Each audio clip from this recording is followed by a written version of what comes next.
Hello, everybody. Welcome to On the Homefront. I'm John Murphy. Very happy to be sharing some time with you here. You might be catching us live on the radio right now at WILI AM 1400 and 95.3 on the FM.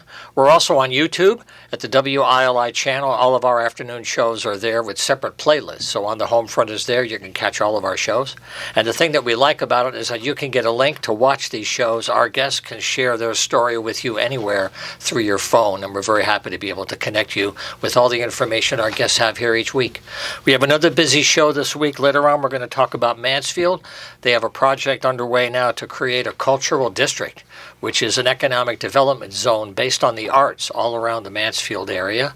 They've been here on the show before. This work began last year, and we're going to speak with Cynthia van Zelm a little bit later. And then later we're going to hear from the Cultural Coalition serving southeastern and northeastern Connecticut. They've recently appointed a new person to serve as the Folk and Traditional Arts Community Impact Coordinator. Her name is Megan Griffin, and we're going to talk to her and Wendy Vincent for the third part of the show. Right now we're going to look at higher ed funding in Connecticut across the state, especially here right in town at Eastern Connecticut State University.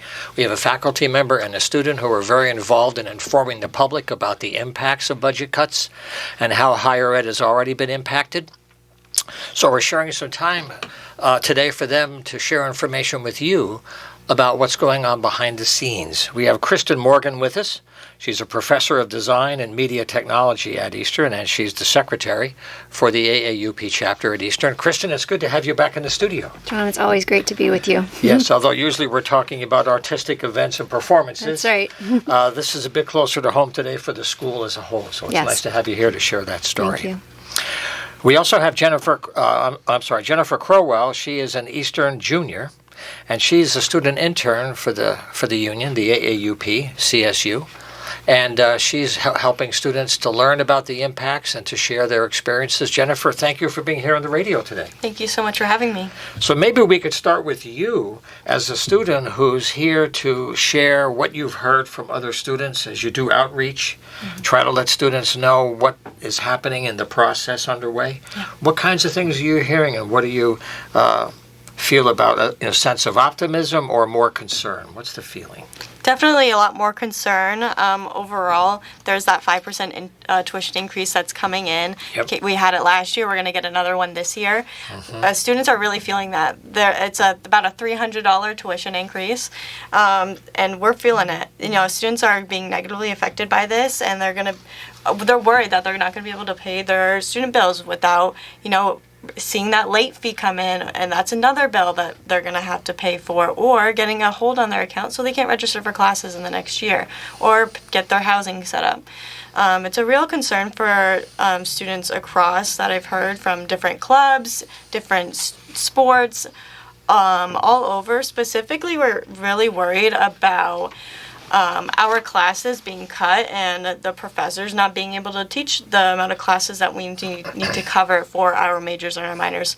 Specifically, I know this year for me, I have struggled, finding classes for my minor of pre-law, and, it's a pretty big minor. It's not that, under, that shouldn't be that issue of being a popularity, but it's really being seen. I'm worried that I'm not going to be able to finish my classes next year. I'm worried I'm not going to be able to graduate on time next year. It's a really big issue, and that's across different minors and majors. It's not just us. Yeah. In fact, it's good to point out that even for several years before COVID messed everything up, there was already a process underway to try to make sure students could finish school in 4 years. It used to take a lot longer. There were always delays. So they invested heavily in helping students who got into trouble halfway through the semester to keep them going, to help them to finish successfully.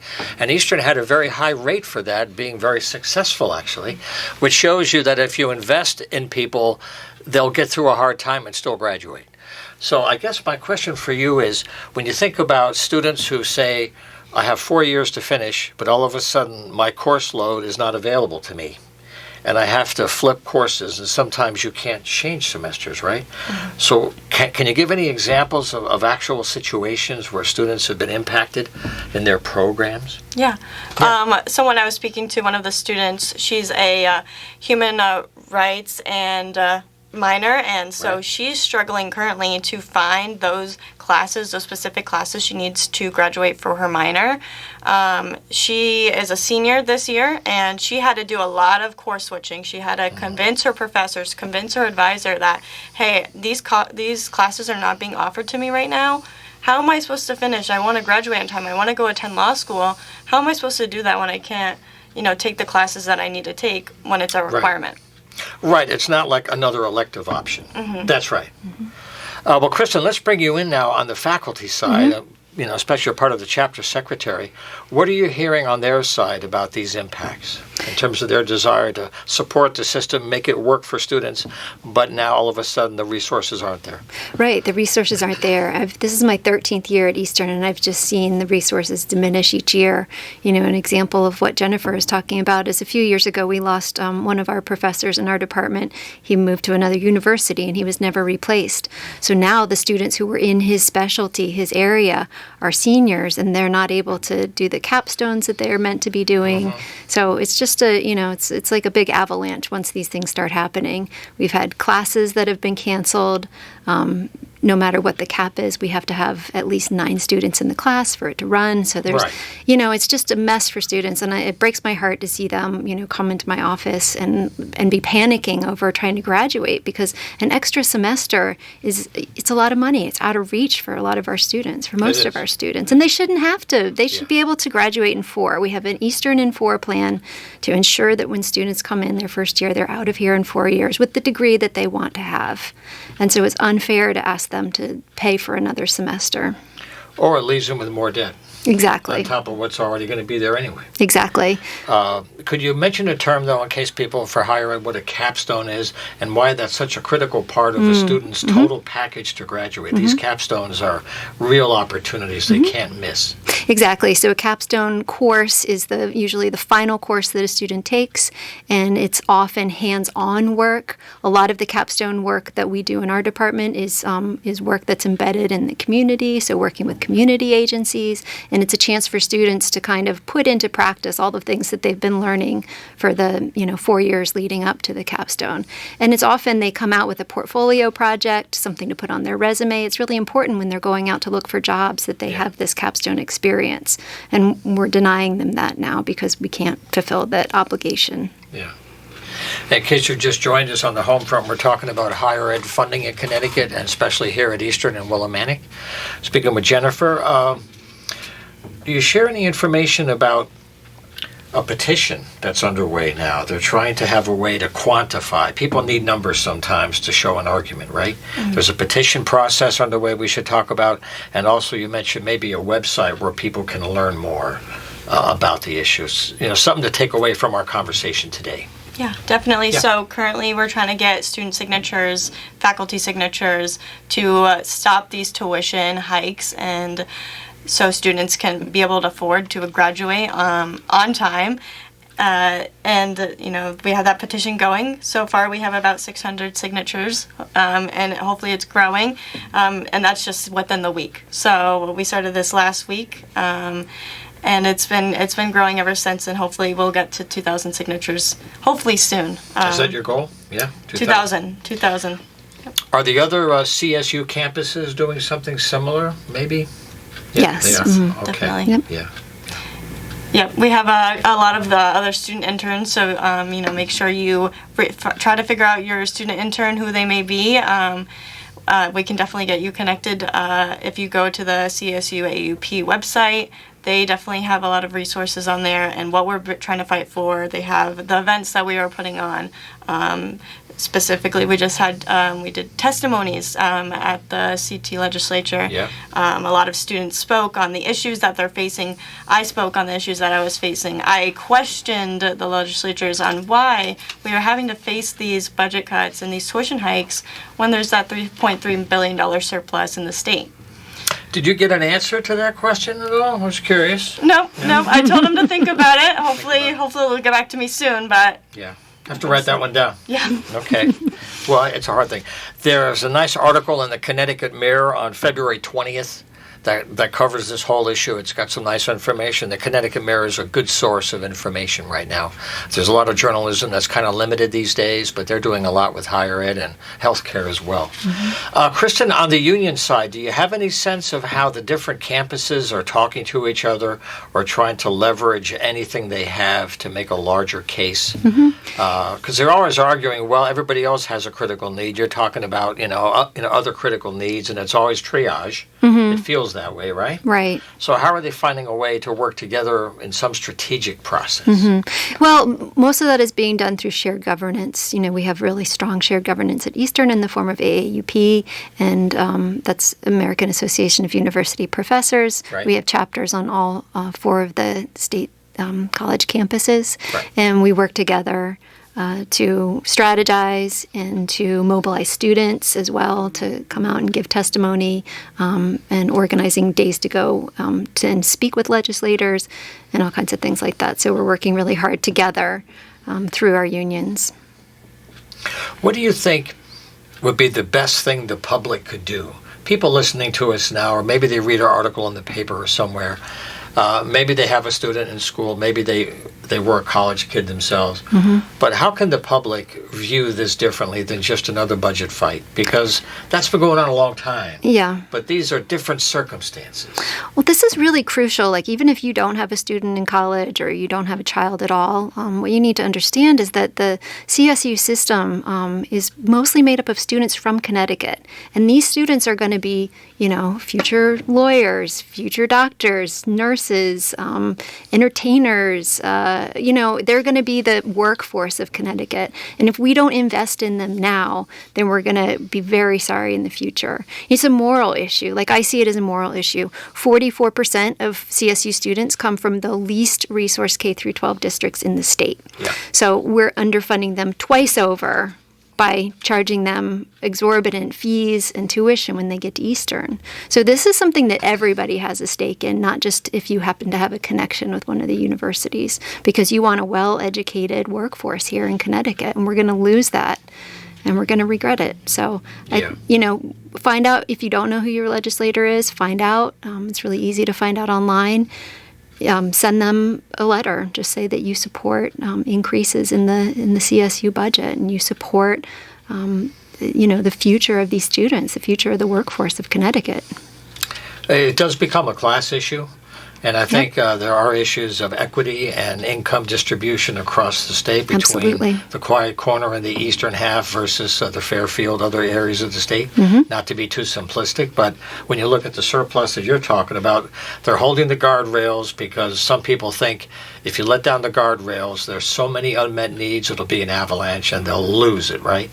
And other people are saying, well, there is a huge surplus and these are unusual conditions that shouldn't be treated as if, it's just another heavy budget year. And it's try to make that case without being too dramatic, but showing things. Now, for students, what would this be for other things? Like, for example, a few years ago, there were major investments in the Fine Arts Center. Just a few years ago, basically, but a major reinvention of the whole program and the facilities up there. Huge investments that need to be facilitated for students. It's the same thing with the health sciences program. Now they have a nursing program that just launched. That's brand new, and they're just launching that. So all these prior investments, they have to be maintained, or you've lost a little, right? I'm sure that comes up when faculty talk about just maintaining the status quo. Oh, all the time. Yeah, we have to train students. The technology changes so quickly in all of these industries, and if our students aren't up to date on that technology, it's hard for them to go out and get jobs. And we want them to be ready to work as soon as they graduate. Right. So. Yeah.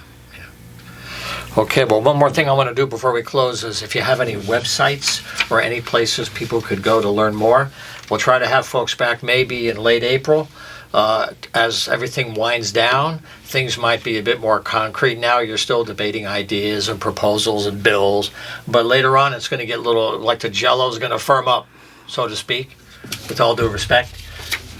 So any places to go where people to learn more about the aspects of education, where the money goes, how people can learn more? Yeah, as Jennifer mentioned before, you can go to the CSU-AAUP website, csu-aaup.org. Also, if you want to find out who your legislator is, you just go to cga.ct.gov, and you can put in your address, you find out who your legislator is, and you can send them an email. Yep, that's a really good point, because they always say that individual letters make a difference. When Yes. they hear from people, you think that you're just a drop in the bucket, but that makes a lot of noise when you put them all together in a bucket, and that's really important stuff. So thank you both again. We've been speaking today with Jennifer Croughwell and Kristen Morgan from Eastern. I wish you good luck on the campaign, and perhaps we'll have you back or some other folks back from the union in late April, and we'll see how things play out, okay? That'd be great. Thank you so much, John. Okay, good luck to you. All righty, we'll take a short break and come right back. Stay with us here on the Homefront. All righty, we're back here on the Homefront. Very happy to have you with us. If you'd like to get involved in a future show, just use email to make the connection, and we'll plan a date here any Wednesday afternoon. We'll be very happy to have you. John@humanartsmedia.com is the email, and we're all set to go with that. For the third part of the show later, we're going to focus on the Mansfield Downtown Partnership, especially an effort underway to build a cultural district, an arts economy up there in the Mansfield area. They've been working at it now for a long time, and they've had some recent meetings. We're going to have Cynthia Van Zelm here for an update later in the show.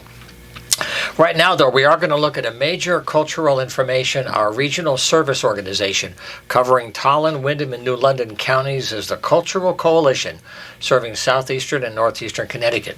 They've recently gotten funding to hire a new resource person throughout the region, and this person is the Folk and Traditional Arts Community Impact Coordinator. This person is going to travel throughout the region to meet people, identify their needs, identify the kind of art they do, and to provide training and other resource opportunities.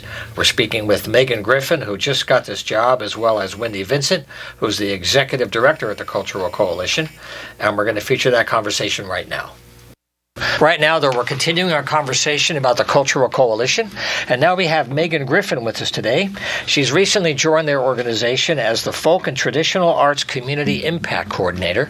So congratulations, first of all, on your new opportunity, Megan. Thank you so much. I wish you the very best. And maybe a starting point is what your thoughts are as you begin the job and your hopes for the coming year for the things that you'll be doing to help the community better understand itself. Sure. Well, my hopes so far for this project are to be as much service to artists and practitioners of these knowledges in the region as I can possibly be. So far, the folks that I've met have had such an array of expertise and experiences, and so I want to do my part to portray that accurately and respectfully, and also to make sure that I am getting a sense from them about what resources they might use in the future to endure, to better connect with one another, and again, just to record this tremendous service to our society that they're doing. So as you collect the stories, what is the plan for using them for a larger goal than helping each individual in their own path, but the larger family aspect of that? Sure. I get the sense that we're in sort of the exploratory phase of the project. So right now, it's making connections, meeting as many people in as broad a regional scope and scope of different disciplinary areas and foci as I can possibly get. And the hope is that that will blossom into, as Kate said, something that will emerge sort of naturally, which is that these relationships might arise out of the different events that the Cultural Coalition is putting together.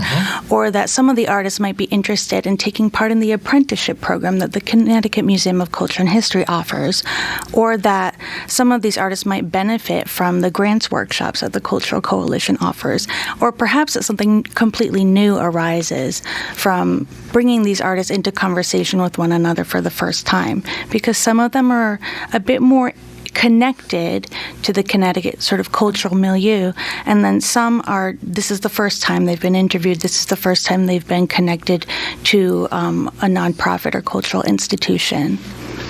I mean, imagine, let's say, you went to an arts guild or an arts council, and they have 30 members. You've got 30 stories right there, some of which may never otherwise be documented, because folks don't usually tell their own stories very well. They're too busy making their art to try to sell it, right? So can you talk about how that is part of your job, and why did you want to do this kind of work for yourself? What motivated you to want to help in this unique way? Sure. So for the first part of your question, I think one thing that I try to do when I talk to artists is often they have to be convinced that they're artists, or that they're worth interviewing, or that they're doing something that merits documenting. And so really showing them how interesting and crucial and important their work is. I think they realize the work itself is important because they've dedicated their lives to it, but that they as individuals are doing something really important for us in maintaining, or as Kate said, keeping these cultures. Yeah. My interest was, I studied rural sociology, and so in that discipline, I really focused on actually local knowledges in terms of science. So I looked at small communities that were maintaining local agricultural knowledge, local scientific knowledge, even when they were facing dispossession. Wow. And so it was tremendously important for the environment. It's knowledge that is now, we're realizing, more and more relevant. And so when I came across this opportunity, I jumped at it because I thought, okay, this is such similar work, just looking at it in a slightly different valence, just looking at it through arts. This is stuff that is going to be more and more relevant, and this is something that could be at risk, but is very much worth propping up. Right. So we have our eyes on you. Our eyes are on you. If you're an artist out there, you got to put your eyes on Megan, because she's looking for you. And I want to talk to Wendy for a second because of the database you have. They've been doing a census for years to build up who's out there. And can you talk about the newsletters and how people can sign up to find out things they may never know about otherwise? Yeah, absolutely. We have a lot of information on our website to direct you in a lot of different resources and programming that we have. One of them is you can sign up for our newsletters to find out what's going on. Included in our newsletters are things like information coming down from the Office of the Arts, things that the Arts Alliance is doing. Like I said, we keep our eyes out there. Things that might be coming up in the news that you might want to know about, grant funding opportunities, that type of stuff. Again, we work to try and connect people, meet them where they are, connect where they need to be connected, and doing that type of work. Even, we'd announced when we brought Megan on to do this work and be able to have her help connect some of those artists back to us. Yeah. So the website to jot down to follow up on all these things is culturesect.org, S-E-C-T, culturesect.org. Megan, if I was an artist and you came to visit me, and I was trying to do more than have art as a hobby, but I really wanted to take a risk and try to make an economic relationship with my art, the question would be, what are the kinds of services people could tap into that they may not even know could help them not reinvent the wheel and save them a whole year of confusion over basic stuff that they couldn't believe could be more simple than they thought? Pardon me while I choke. Goodness, I think the main thing that I would suggest is that they start building up their contacts with these different organizations rather than doing all the work themselves of figuring out which, let's say, farmer's market has the lowest price of entry for them to try and sell their wares, or which are the locations where they would have the best luck performing their work. So I think getting involved with organizations like the Cultural Coalition that will be able to point them in the right direction and plug them into an already vibrant network. Yeah, and I'll just tag on to that for a second, Megan, and just to say that I find a couple things. I was in a writing group the other day, and just that authenticity of being able to say, I'm a writer, I'm an artist, and then you take the next level up and you say, I've sold a painting, now what? Well, now you're in business. So let's figure out how to make you sustainable, to be able to utilize your art and still keep it sustainable by being able to sell it at the farmers markets or that type of thing. So, but again, it's exactly like Megan said. How do people connect? And there's people who've already done it. So you don't have to reinvent the wheel. So how do we connect these people together to say, oh, they've done the farmers market circuit. How do we put them in touch with the person who's never done it and needs the help? Right. That's a great practical example. Or things I want to ask you about is is the agony of, what do you charge? Mm-hmm. What will the market Always the bear? hardest question. And if the market is at a certain level in reality, this is the economic reality, you can't think that you're living somewhere that might be in Stanford or Newport, Rhode Island, where there's a lot of cash flowing, but you still want to live here and you want to work here. So how do people think that through? Well, I think they all have different needs. Many of the artists are hobbyists or homesteaders, or this is a second vocation for them, or they're retirees, and they're looking for a way to keep this practice alive in this newfound free time they have. And then some folks are in the process of launching a business, and some folks are tremendously well established. So that's really, it's hard to answer that question in one way. And I'm just at this point trying to gather all the stories and assess all of their needs as much as I possibly can.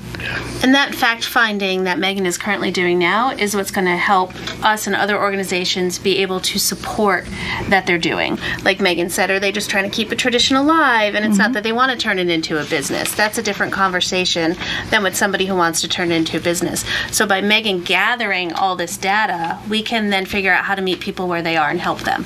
Yeah. And maybe one thing, we have a couple of minutes still, I want to ask about specific things because people really struggle with what they need to know.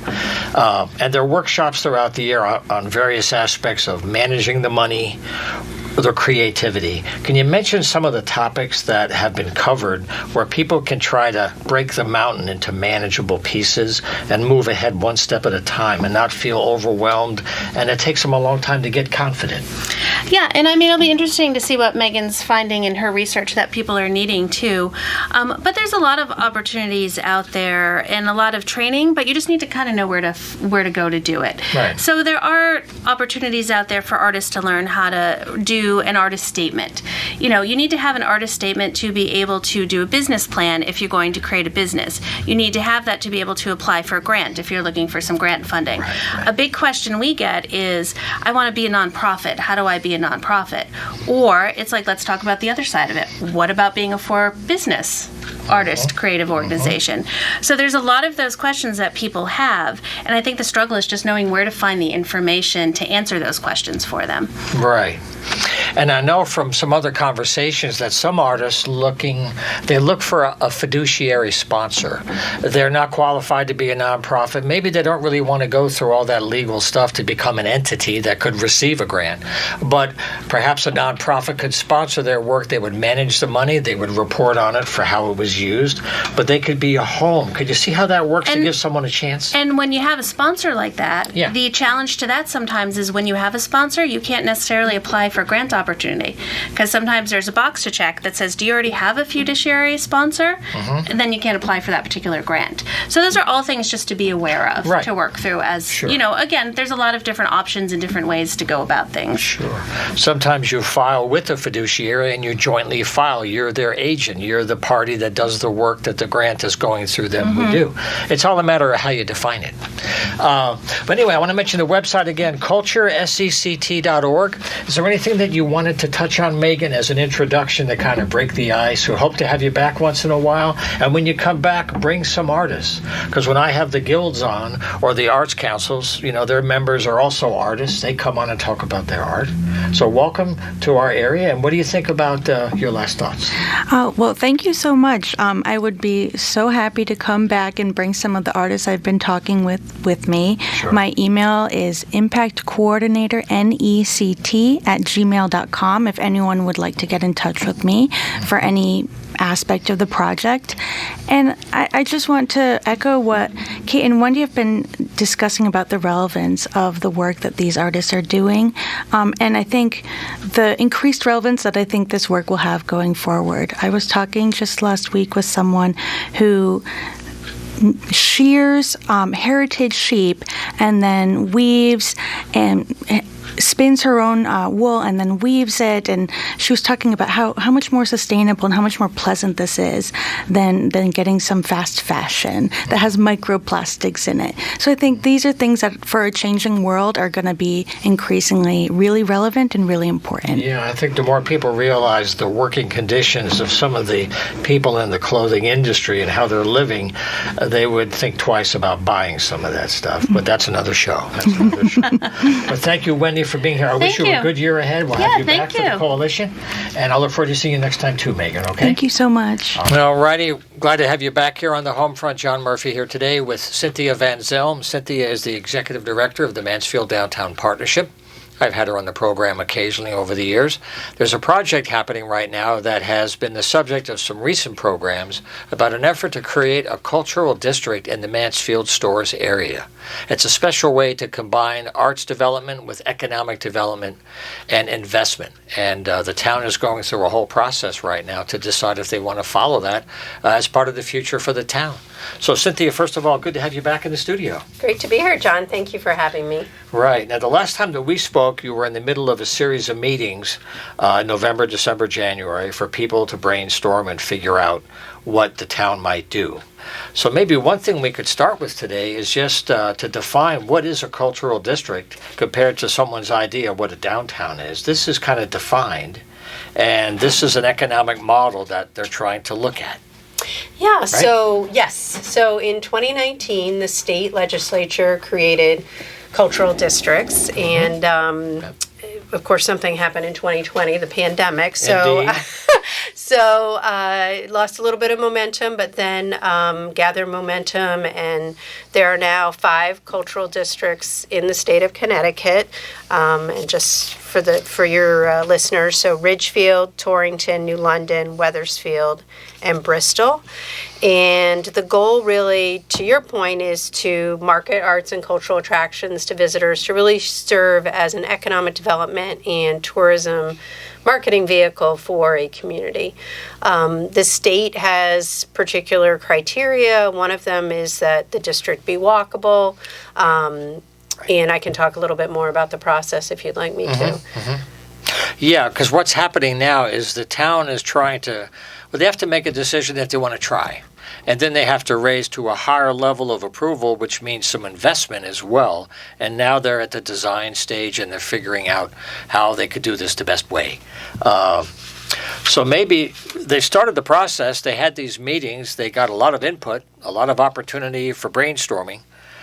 So I guess when you got all that information, what's going to happen next with all that feedback? Where's that go next in the process? Yeah, so as you mentioned, we had 3 community engagement sessions in November, December, and January. We had probably close between 30 and 40 people. We had some people that came to all 3. Right. We had some people that came to only 1.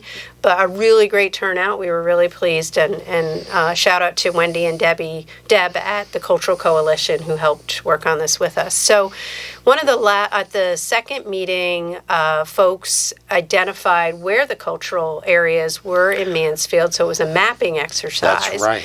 And people broke into groups, and then we took the information as a staff team and evaluated where are they congregated? Where is the largest area where you see those cultural assets? And so it was determined that in the downtown stores and the University of Connecticut area is really where you see most of the cultural assets. Having said that, we had a lot of discussion about other assets throughout the town of Mansfield. So, for example, Leonard Hall, which is part of the town of Mansfield on South Eagleville, the Kirby Mill, which houses Waldron Studios and has studios for UConn School of Fine Arts, other areas in Mansfield Center. So it was very clear that that whatever is done with a district, if that proceeds, that we really also emphasize through the marketing the other assets that are in the town of Mansfield that represent culture and arts. Right, because you have a situation that's not one that they would normally have. Here's a focused area, you park there, you walk all around, everything's contiguous, but you want to identify everything that's part of the life of the community. So I guess the town has to make its own case to say this is why we need several locations and not one. Right. And in the Mansfield Center area, it's not as walkable as certainly in the downtown and the Yukon area. So how do you get people to those areas from the district per se? And how do you market that, whether it's a brochure that includes all the assets? We have, I'm jumping ahead a little bit. We haven't gotten that far, but that was a lot of the discussion. Right. So this information is being shared with the council at some point this spring. And maybe that would be the next step in the process, or did I jump over anything? Yeah, no, you didn't. Following it pretty good? Yeah, you are. You're doing great. Yeah. So the next step would be to present an ordinance to the town council to establish a cultural district in Mansfield. Part of that is establishing what the boundary is, and then at that point, you would populate the cultural district group, whatever group that is, whether it's a subgroup of the Economic Development Commission, whether it's some other entity within the town of Mansfield. You can also create your own entity. And they would watch over it. Right, they would watch over it. They would serve on the committee / subcommittee, whatever that might be. And then at that point, the goal would be to go for a state designation. And so that's a whole application process that you go through. And that can take several months because it involves identifying where the assets are, what your plan is, what your goals are, very much like a strategic plan that you might do, on the municipal level. Right. Now, at the town level, there's still some investment of the local funds, not just for good faith, but to kind of jumpstart it so the town can see some economic investment to match. I'm not sure if there's a formula of some kind, but the town has to make a commitment and then the state process follows, right? Right. Okay. And not necessarily funding, probably mostly in time, but labor and all of that at the staff level, and then who's ever involved on the whatever group it is that moves this forward. You mean something you might call in-kind support? Internal support. In-kind support. We do have some marketing dollars for economic development that are currently in the town budget, so that's also a possibility as well. Yeah. So then the process goes to the town. So you figure if they have it in the spring, maybe a fall vote. For the long-term crystal ball now, when people are figuring out how to manifest this, are they thinking about 25 as a time to begin to have something to market, to begin to really... Yeah, I think, John, that's accurate. I think that's a good estimate. Again, it can take a little while to put an application together. This doesn't have a strict deadline like many other projects, so you have to keep that in mind. But we also have to get it ready. But we also have great momentum. So on the flip side, you don't want to lose the momentum from the supporters that you have. So. Right. Definitely. Yeah. So the other thing people are still learning is how the formula works for art dollars becoming economic dollars. They've always shown formulas, and they've done so much research now at the national level. When you invest in the arts economy, there's a multiplier effect. Can you talk about how that's part of why people have districts? Is that it's a way to grow the economy and not rely on taxpayers all the time, homeowners, people with their car taxes, property tax, I should say. This is another way to bring revenue in. Yeah, definitely. I mean, I just saw something that came through in my email about the state of Connecticut and the tourism dollars that have come in the last year, and the CT Visit, their website, which is just continuing to generate popularity in terms of people checking it out. So, the goal is you bring folks in for, whether it's, as a good example, the Ballard Puppetry Museum in downtown Stores. Sure. They come there, they go eat, they maybe go take a hike, and that's all within a radius that's walkable. So you bring dollars into our restaurants, and it's just a great way to identify an area as a attraction to people throughout the state and throughout the region. In Massachusetts, Rhode Island, I mean, we're very close to both those borders, so there's cachet to it as well. And I think that's something that's important too, that you're one of only so many, and so that's one idea too. And something else came up in one of the meetings that I went to is that it's a year-round activity. So much UConn activity is based on academic scheduling and calendars that sometimes the summer times, the winter time, people up there know you have dry spells. And people want this to be year-round for the locals. That's how an economy maintains. Can you talk about how people raise that in a creative way to provide more, but still make it manageable? Yeah, I think that, making sure that there's events, musical events, the different things that the Mansfield Downtown Partnership does that I work for, the Parks and Rec Department in terms of recreation and events, all the things. The Ballard has puppetry shows throughout the summer. Waldron Studios at the Kirby Mill, they're doing a lot of things year-round, as well as the university, too, continues to grow in terms of people being around for the summer. So, yeah, this is definitely a year-round focus, not just, UConn's in session. Right. Well, one thing that we'll do with Cynthia is have her back maybe in May, later in the spring, when things are more defined and something goes to the council for them to look at. We'll have some folks here to see, well, what does it look like, a little bit more clarity, and then we'll see more about the process underway. But while we have you, I wanted to ask you one other question, is how the overall area is doing with its COVID recovery. There's lots of small businesses there. Some of them have deeper pockets than others. Some of them are startups. And COVID hit them all. Do you have any sense of, like a year or two later, how it's coming back and how people are making it? Yeah, I think that, we certainly saw in the last 2 months a lot of activity in downtown stores. And at the southern end of Mansfield, you're seeing activity next to Champaign in terms of the building that's going up there that will have commercial development in that building. I think there's 3 spaces there, so that's been started. That's exciting. There's obviously a lot of multifamily housing that's going up on the northern part of Mansfield. So we're really excited to see that activity coming back. Certainly been a long haul for a lot of folks. The trend now is definitely more toward entertainment value, restaurant value. We're already seeing some of the retail being very different in the last several years, not just with COVID, but before that with some of the online. And so providing an experience is what people say that they want, the trends, and we're definitely seeing that. So we're really excited about what we're seeing in terms of some things coming to fruition throughout Mansfield. Right. All righty. Well, I want to thank Cynthia Van Zelm for stopping by, giving us an update.